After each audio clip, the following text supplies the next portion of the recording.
imagine, just for a moment, that the world is ruled by a small group who control everything of importance. Governments, big business, and the media. It sounds somewhat unlikely, but now imagine that this all-powerful group comes from another planet, and our rulers are in league with them. Now, that sounds really, really unlikely, and yet plenty of apparently sane people are convinced that it's true. They own you. They own your emotions, and you basically belong to them. I think they would kill people, and that's on the record too.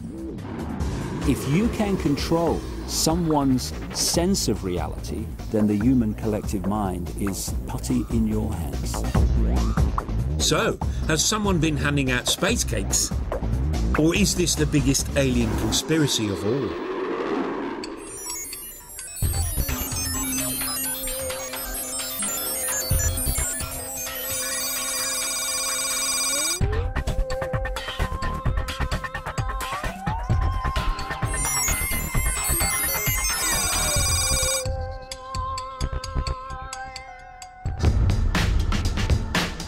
July the 16th, 1945, the day the atom bomb exploded.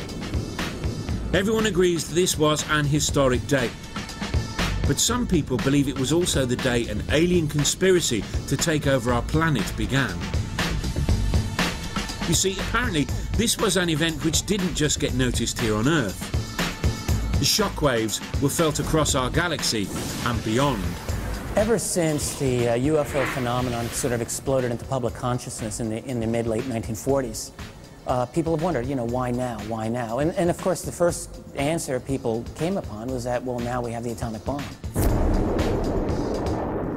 When we set off the first atomic bomb, there was such energy released that probably created ripples throughout our solar system, perhaps throughout the galaxy.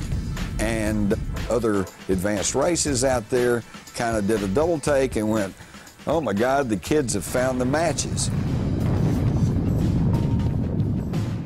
It's true that it wasn't long after the nuclear blasts in the late 1940s that the first witness reports of UFOs began. I think it was from outer space, but friendly. According to the theory, these UFOs were alien craft who had arrived as an advanced guard. They were soon making contact with our rulers and negotiating terms. And if the theory is to be believed, an international conspiracy then began to hide any evidence of this contact. It's a cover-up which is still in full swing, or so some believe. Meet Peter Gersten, an all-American criminal lawyer. When he's not suing people and doing all the other things lawyers do, he's taking on the US government. And that's because ever since he was a boy, Gersten's been fascinated by UFOs. Some people would just go out and buy a toy ray gun, but not Gersten. Instead, he has spent much of his career trying to prove that the American government has been hiding its extensive knowledge of aliens and alien contact. I was the first and only attorney ever to bring any lawsuits against the US government for UFO-related documents that actually made it into court. His dogged persistence and knowledge of the American Freedom of Information laws eventually led to the release of hundreds of previously unseen documents. I must have brought about 10 lawsuits. Even when they release documents, they've always withheld something within those documents. This affidavit is a perfect example. Half the affidavit is blacked out. If UFOs do not pose a threat, if UFOs do not represent an advanced technology, then why is this all deleted? Why indeed? He says these documents reveal the American government's obsession with the UFO phenomenon, which began during the 1940s and 50s. They reveal the existence of government committees which were initially set up to investigate UFOs. But all along, the existence of these organisations was denied, until finally they were all closed down, one by one. Despite the fact that governments kept telling the public there was no such thing as aliens, the aliens themselves didn't seem to be getting the message. Because according to Gersten, they just kept flying their spaceships through our skies. One case, which has been cited by many as proof of a vast conspiracy, conveniently happened in Gersten's backyard in Phoenix, Arizona. Unidentified flying objects over the valley. A triangular-shaped object. What was in the sky last night? The Phoenix lights lasted anywhere from an hour and a half to 2 hours, and there's never been a major investigation to determine what that was. What is it? I don't know. About 10:30 at night, there were about 7 lights that had a distinct formation that just stayed over Phoenix in a triangular pattern and then left. And it's amazing to me that something can appear so brazenly over a major metropolitan area and not be fully investigated. The story gripped the local media, but the official response was some kind of military flares. They had a number of leftover flares on the aircraft, and each aircraft had to get rid of them because the rules prohibit the aircraft from landing with flares on board. Gersten returned to the courtroom, but even he couldn't prize an explanation out of the authorities. The Freedom of Information Act is totally impotent. All they have to do is a reasonable search. And they say they did a reasonable search, we couldn't find anything, and the court goes along with that. So, is Gersten onto something, or does he just need to get out more? To really get to the bottom of what the government might be hiding, we need an insider. One who's seen some alien evidence with their own eyes. If you're involved in something like this, who do you talk to? You can't tell your family. You can't tell your closest friend. Now, the most convincing evidence that aliens have landed and those in power know about it would naturally be the sight of, well, an alien hanging out with the rich and powerful, being driven around in a limousine, or being photographed with celebrities. Unfortunately, the absence of anything like this means believers had to rely on something less convincing, hearsay, and there's certainly been plenty of that. I glanced up and there were 3 flying saucers at an altitude of 350 feet. No one disagrees that in the 1940s there were lots of unidentified flying object sightings. Even the skeptics agree there have been a lot of these sightings, but they put that down to paranoia. What's this all about? What's everybody running from? It's the end of everything. What do you mean? There was, after all, something called the Cold War going on. When the West and the Soviets confronted each other with secret weapons, spy planes, and various other military thingamajigs. The skeptics put UFO reports down to all of this. Nick Pope, for example, conducted an official British investigation into UFO claims, and let's just say he's not convinced. Nothing so far tends to give rise to any suggestion that extraterrestrials have visited the Earth. But it's often suggested that there's a huge conspiracy here and that the government somehow covering up the truth about UFOs. Well, having headed the UFO project for 4 years, I can categorically say there's no truth in that whatsoever. For believers, though, the more governments deny, the deeper the cover-up must be. And instead they turn to people who have claimed to have seen for themselves evidence of an alien plot. Some of these witnesses say they even saw evidence of an elaborate government cover-up. You know, things like alien craft, soldiers picking over it, and aliens. Here's someone who says he saw exactly that. Clifford Stone spent over 20 years in the American Army. For most of that time, he had a desk job, but that's not to say nothing interesting happened to him. Because according to Stone, he was drafted into a top-secret operation. Its purpose? To retrieve downed Soviet satellites. I was involved in the activities that would recover crashes, debris thereof. Those operations were known as Project Moondust and Operation Blue Flight. Those 2 projects dealt with 2 things: the recovery of objects of unknown origin or objects that survived re-entry into the Earth's atmosphere. Most of the recoveries were routine. But then in 1969, says Stone, his team were asked to investigate something that was very weird indeed. During that time, we got a call, and they stated that they needed us to put some people together because they had a plane or something that went down not too far from where we were at. When we got there, a person that I would later always call the Colonel, he was there, and he came up and he told me, he says, "Specialist, I need you to go ahead, take your Geiger counter, and I want you to take Geiger counter readings and call them back to us." Well, I was asking, well, what is it? And he went ahead and said, it's some type of Soviet spacecraft that crashed. Says, now, if you get there and you see anything unusual, you need to keep in mind that the Soviets put monkeys, just like we do, in their craft. And as a result of that, if you see any bodies, don't worry about it. It will be monkeys.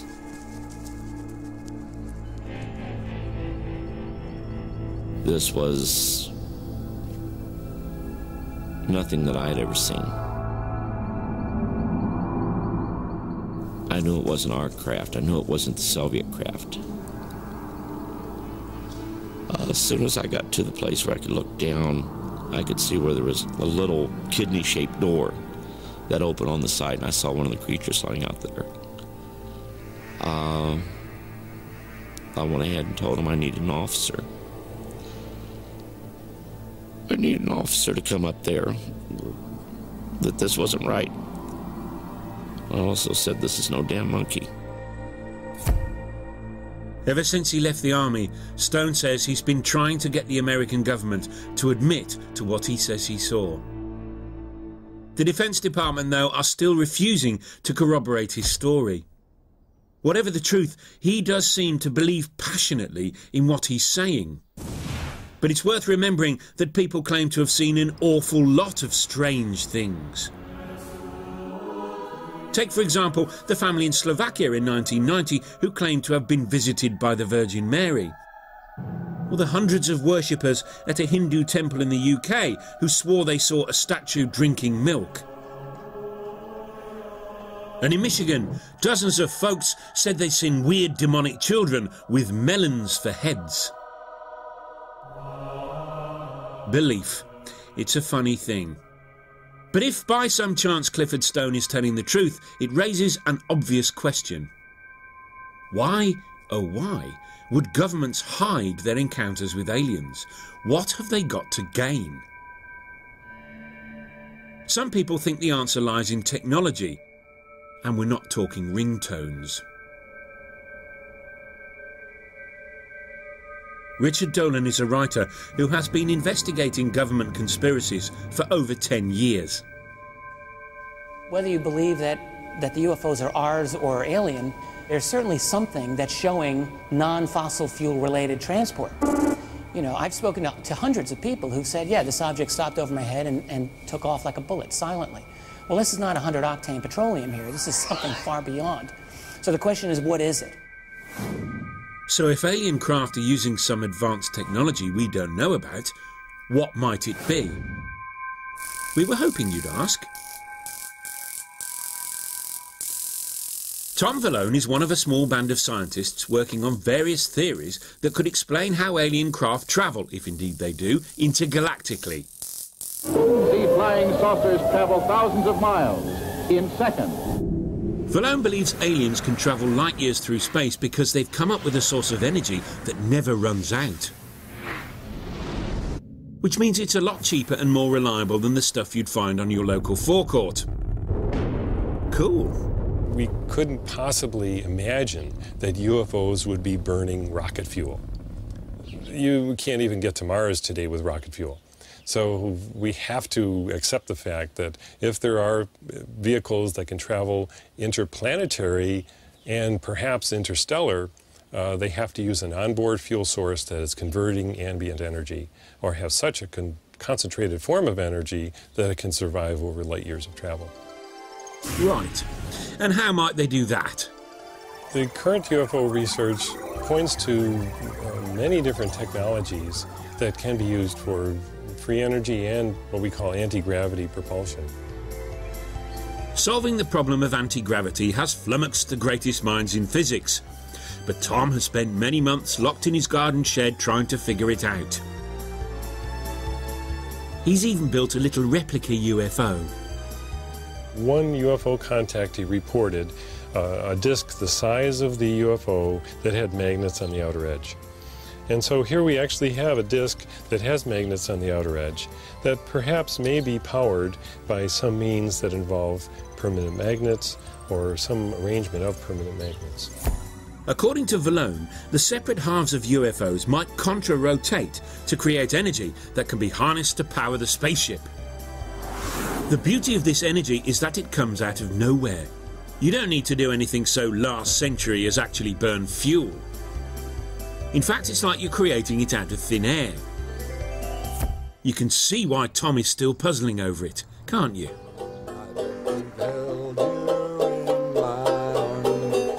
According to the alien conspiracy theory, when the extraterrestrials brought this energy to Earth, a lot of very powerful humans got very annoyed.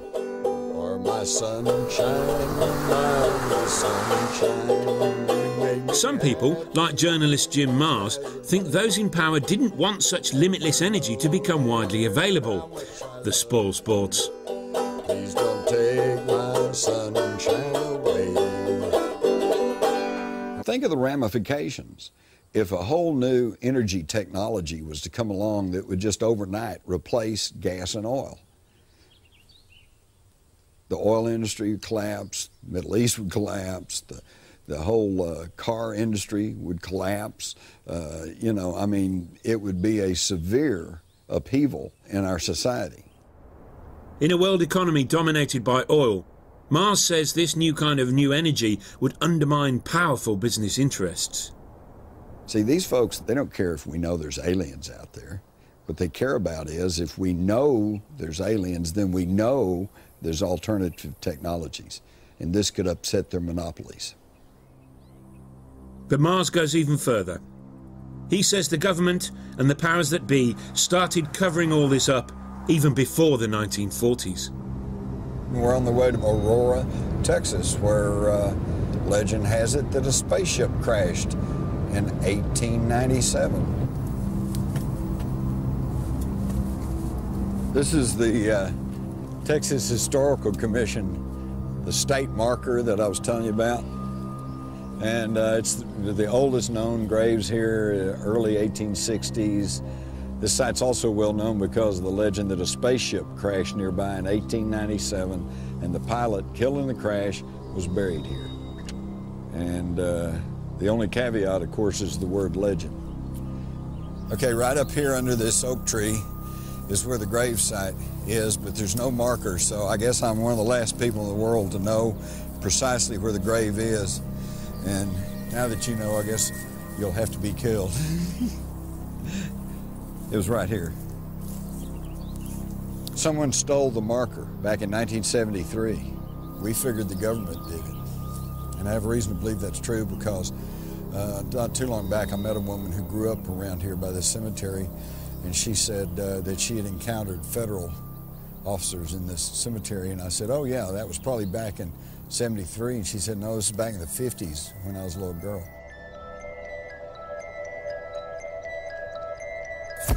Jim's experience in Texas led him, he says, to compare notes with others across America, and he began to detect a pattern to the cover-ups. Ah, you were wondering how long it would take to get to the Men in Black? Well, here they come. If someone has a UFO-connected experience, then sometimes they are visited by strange men in black suits who, number one, ask them, what exactly did you experience? And number two, tell them, if you know what's good for you, you won't talk about this. Now, let's just get this story right. According to Marrs and many others, there's been a worldwide conspiracy to cover up contact with aliens because governments don't want to reveal the technology they learned from these extraterrestrials. But does that make any sense? Wouldn't the governments or the oil companies just license this advanced technology and sell it? And anyway, if they wanted to cover up contact with aliens, you'd think they'd remember to take away that sign. But since all the people involved are long dead, there's no way we can ever know for sure if it really happened. What we really need to do is meet one of these men in black for ourselves. Well, guess what? We found someone who said he worked for a top-secret military organisation. And his job was to run part of the official cover-up. Funnily enough, he wanted to remain anonymous. I was trained by the Central Intelligence Agency and the Defense Intelligence Agency. During my DIA career, I investigated unidentified flying object sightings throughout the southwestern part of the United States. We did conduct counterintelligence operations against people that were close to obtaining the truth about classified programs. Some might call the operations disinformation, but whatever you call it, it was a legitimate form of putting the wrong people away from the classified programs. This alleged secret agent wouldn't tell us exactly why the military wanted to hide their contact with aliens, although there were dark hints of a military-alien alliance, and he was happy to admit he'd met many an alien in his time. They're about 4 foot, and they have the classical large eyes. They come from a planet with apparently a very bright sun, so they have double eyelids, have no ears per se, just have an opening on each side of their head, same as nose, mouth, no teeth, simple internal organs, heart and lungs, basically the same organ, simple digestive system.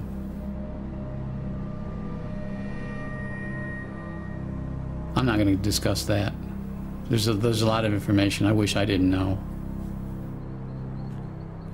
So there you go, a secret agent who positively wanted to be interviewed. He refused to give us any evidence to back up his claims, and we couldn't find any either. But if he did what he says he did, how does he sleep at night? I don't have any problem with my conscience. No, everything I did in a government service, the disinformation in this area, was all legitimate. It's sanctioned operations that I was told to do. I did my job, and I did it well. These guys, they're unofficial. They don't exist within the official framework of our society. These agents charged with studying UFO phenomena and so forth. They're outside. Okay. Maybe Agent X is telling the truth, and he's a man in black. If so, we've stumbled on a scoop. So when did the cover-up begin? Maybe aliens didn't first land in the 1940s, or even in the 1890s. Because maybe, just maybe, aliens have been here for a long time, and when we say a long time, we mean a very long time. They've been running the world since the year dot, and they've kept it very quiet indeed. People want to laugh and say it's impossible. Well, please be my guest, I don't care. But if you're interested in what's happening in the world, this is a phenomenon that needs looking at, because there's something to look at. So, we've had top-secret government committees investigating the presence of UFOs in our skies. We've had secret military operations to retrieve downed spaceships and their alien pilots. We've had sinister government agents terrorizing the public.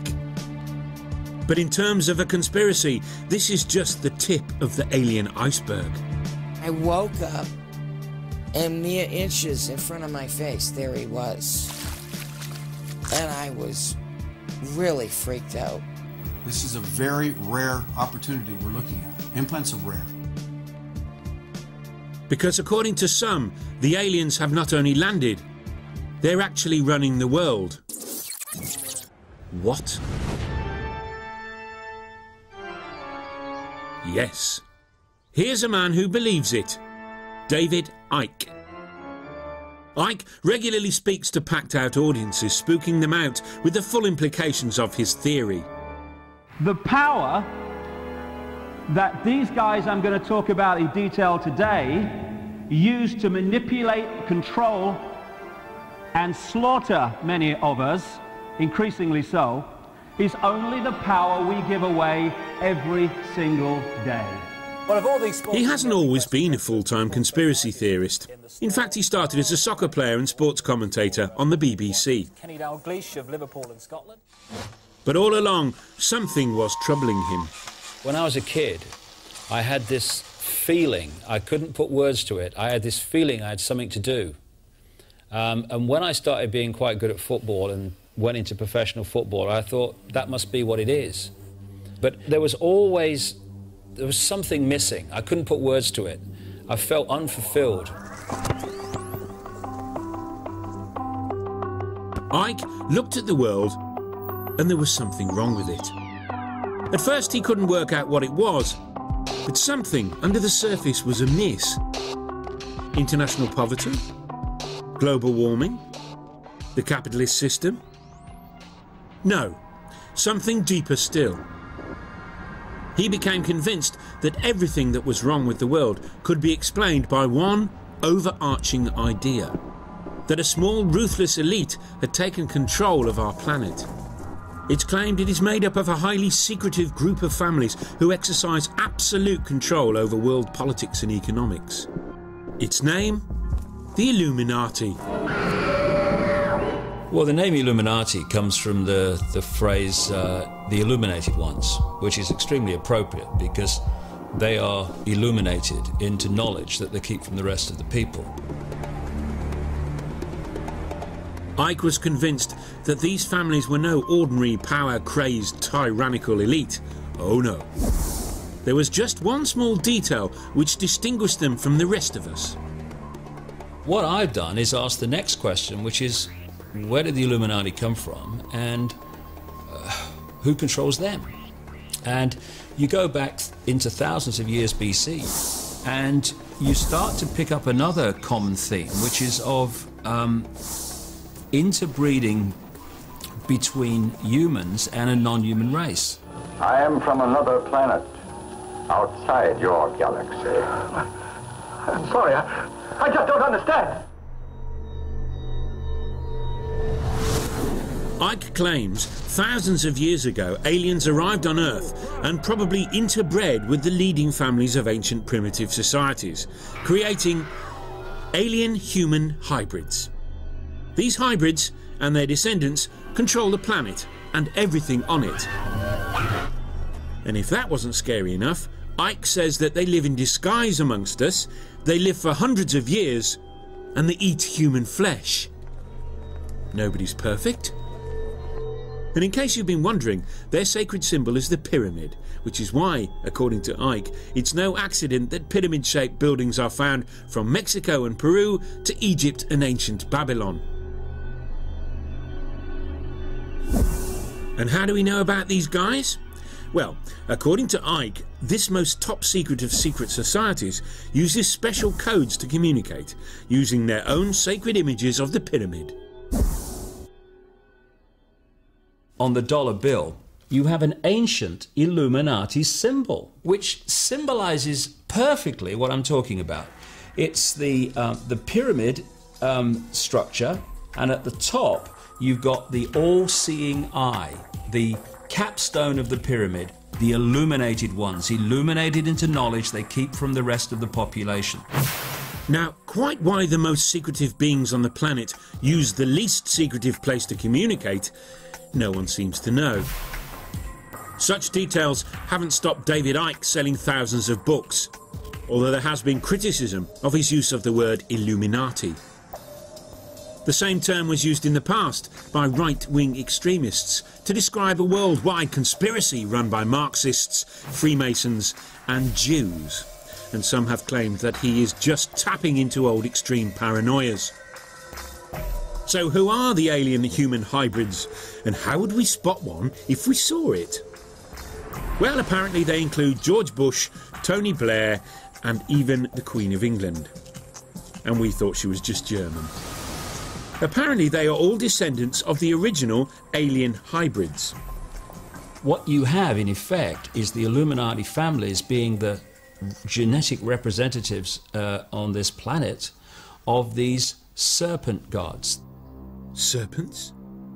Yes, the aliens who came down to Earth long, long ago didn't look like the Queen of England. In fact, they were serpent, lizardy sorts. And even when they interbred, the old reptile bit just wouldn't disappear. Well, I think the answer to why reptiles is why not. It's just a form through which people express themselves, or entities, consciousness expresses themselves. The Illuminati cover up their reptilian nature with a human disguise. But occasionally, though, the effort of hiding their slithery selves becomes too much, and the mask drops. Let me see you as you really are. People find it difficult to perceive of a two-legged reptilian entity with what we would call an intelligent mind. But I have talked to hundreds and hundreds of people all over the world. I've been to more than 40 countries researching this, who have told me the same basic recurring story of seeing people, often in positions of power, but not always, change from a human into a reptilian form and then go back again. Sometimes it's for a few seconds, sometimes it's for longer. Icke's theory has turned him into a superstar in the conspiracy world. But some more mainstream ufologists are skeptical about his theories. Having worked in the fields of public relations and communication, I'm not sure that I'm going to win friends and influence people by calling the Queen Mother of England a 200-year-old reptilian cannibal. Whatever the truth, there's no doubt that Icke has tapped into something which people have often felt, the sense that their lives and their society are not under their control. But it's arguable whether those fears are calmed by imagining the world is run by lizards.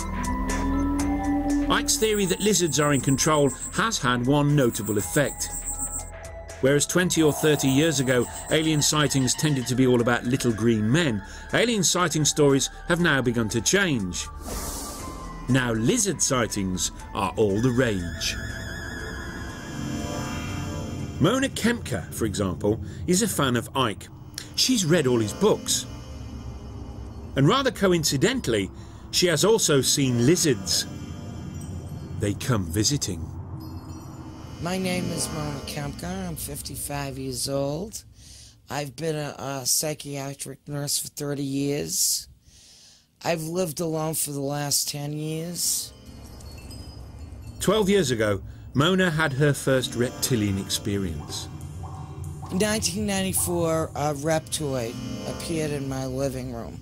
6'3", thin waist, giant muscular legs. This being could kill 5 men with a swat.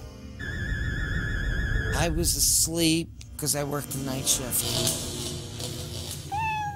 And I woke up, and mere inches in front of my face, there he was. And I was really freaked out. I stood up in my bed screaming. He appeared to me for 6 seconds, and I was standing up in my bed, screaming, then he vanished. And I just sat down in my bed, and I started laughing hysterically. It wasn't because I thought it was funny, I was just hysterical. I didn't know who to call. I thought even my own mother would not believe this, you know. So what's going on? Has Mona seen a reptoid alien, or does she just think she has? Or did the books she read by Icke play their part? I mean, I don't believe everything I read. I take it all in and try to make my own decisions. But David Icke's on the money. And I don't even know David Icke. I'm just telling you, I'm glad this man is gaining momentum in this country. What would help convince the rest of us would be if Mona, or anyone, had found some physical evidence, say a bit of old lizard skin lying around. Sadly, there was none. But that doesn't mean to say that there isn't any physical evidence of aliens and their dastardly attempts to control the world. Well, not if you believe this man. He says he's found it. We cannot make claims of some strange entity in the midst of the night or in broad daylight in some cases actually came and abducted you and did various things and so on without there being physical evidence of those claims. Derrell Sims' day job is as a private investigator in Texas. But he has another string to his bow. He spent the last few years working with people he says have been implanted with alien probes. Just a normal, everyday sort of guy then. Well, first of all, they're varied and very different. We found them in the eye, we found them in the feet, we found them as large as a walnut, an inch big, next to the heart of an abductee. We found them in all types of places, deep inside the brain, some of them as big as into your thumb, and then disappear within a year. What they are, that's a good question. What they're for, that's a good question as well. Sims says he has extracted many of these implants and even agreed to show us a film of him doing exactly that. What you're actually seeing here is Patricia under hypnotic anesthesia. She has been given a series of suggestions. Each time she will see her move and relax even greater. She's getting ready for the surgical intervention that will take place where the surgery will be done on her foot. Here they're making this incision. This is a very rare opportunity we're looking at. Implants are rare.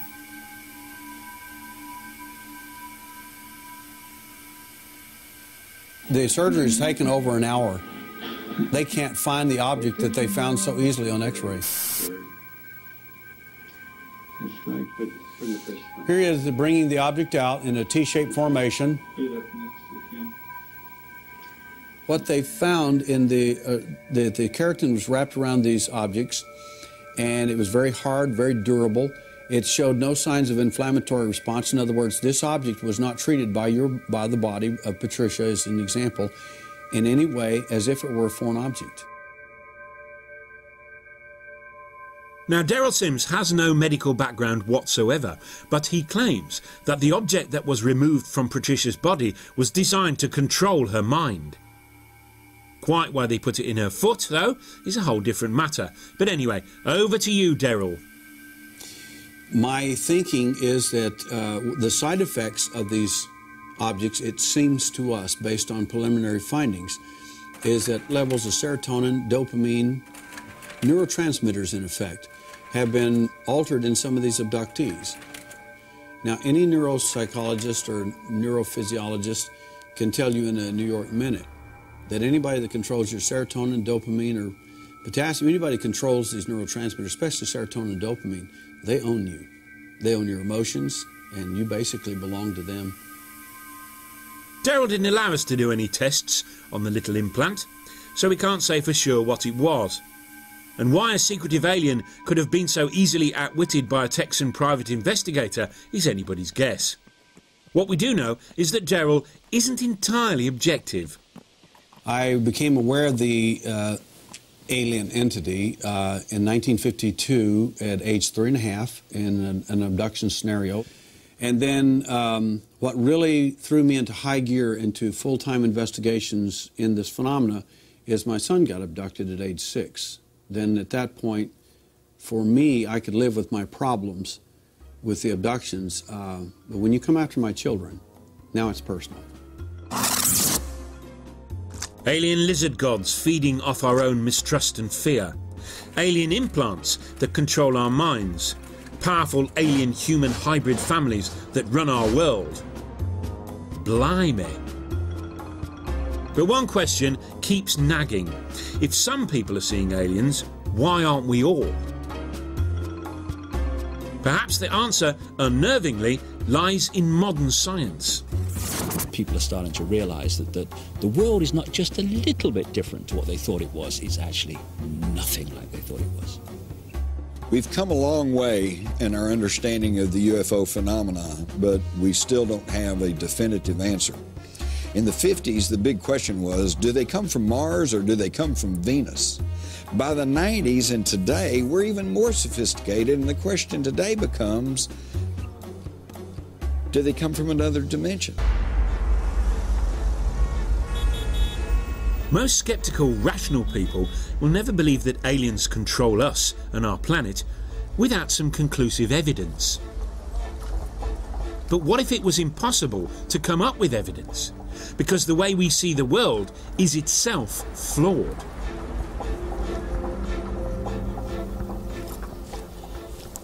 People ask me, understandably, if these reptilian and other entities exist, why don't we see them?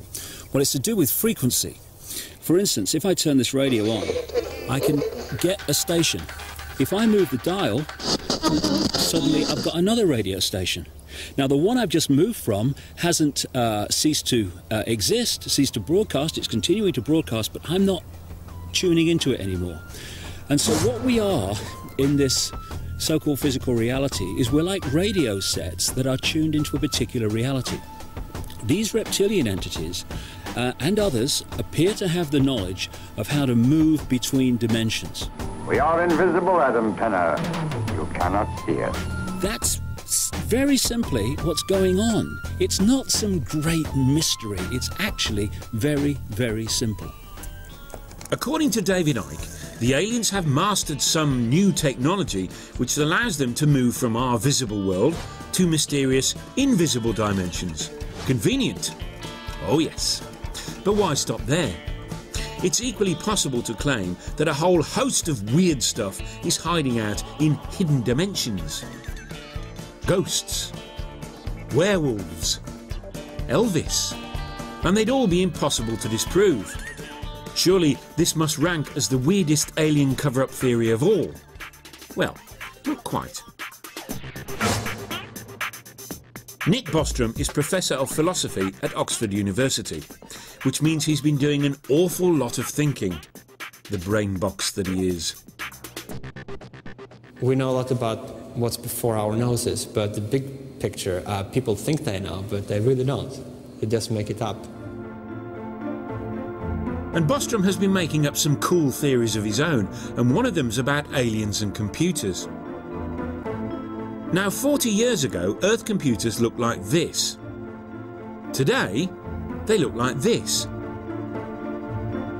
A tiny laptop now has more power than the biggest computers used to have. And our computers keep getting more powerful and quicker. Bostrom thinks, though, that all this is Stone Age compared to what alien computers can do. In fact, their computers might be so advanced that he thinks we might all be living in them. Just like the Matrix. So one of the things that a technologically mature civilization would have is enormous amounts of computing power. By using a millionth of its computing power for only 1 second, they could create a simulation of all human minds that have ever lived. And according to Bostrom, maybe virtual reality simulations would be so convincing that we might actually be living in one. So could we all be trapped in an alien PlayStation? We are almost certainly living in a computer simulation, meaning that all this world that we see around us, everything we experience and everything we do, takes place in a virtual simulated reality that is implemented and running on a computer built by some technologically extremely advanced civilization. I have come to feel that we live in a kind of matrix-like world. The question is, how far does this simulation go?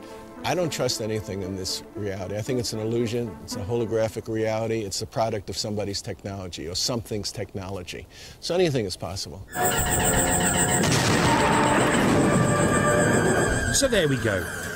For a century or more, people worried that aliens might leave their own planet and come and conquer ours. This fear spawned a series of elaborate conspiracy theories, some involving the military, some involving a government cover-up. It was even argued that the aliens had bred with humans and sent secret messages to each other. Now it turns out the effort of investigating all those conspiracies has been a total waste of time. For planet Earth and everything on it, and indeed everything in the whole of our reality, could be just a product of an alien computer game. They didn't need to travel here to take us over. They got us to travel to them. So smile, because somewhere in another galaxy, something is watching you.